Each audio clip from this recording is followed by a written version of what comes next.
निषेध असो मयूरला न्याय मिळालाच पाहिजे. मयूरला न्याय Justice! Justice! Justice! Justice! Justice! Justice!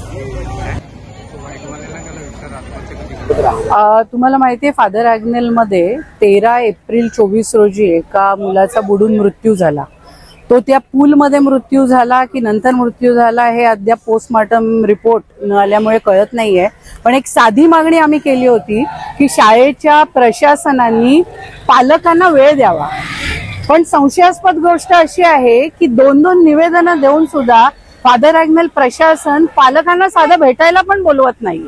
हे अतिशय संशयास्पद आहे आणि फार खेदजनक पण आहे. इतकी नामांकित शाळा आहे, तुमच्या शाळेतला विद्यार्थी गेलाय, तुम्ही पालकांना भेट देऊ शकत नाही. त्यांचे काही प्रश्न असतील, समोर बसून तुम्ही बोलत नाही, हे अतिशय लाजिरवाणं आहे.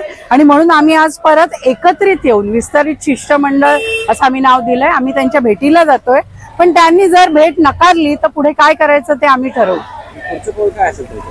पुढचं पाऊल असं असेल की पोलिसात तर जावंच लागेल आणि आम्ही FIR लॉन्च करणार आहोत फादर ॲग्नेलवर. त्याचे पालक प्रशासनावर FIR लॉन्च करतील की आम्हाला यांचाच संशय आहे की याच स्कूलमध्ये ती व्यक्ती गेलेली आहे मयूर. माझं नाव नीला लिमये, मी महाराष्ट्र महिला परिषद या संघटनेची जनरल सेक्रेटरी आहे, सरचिटणीस आहे.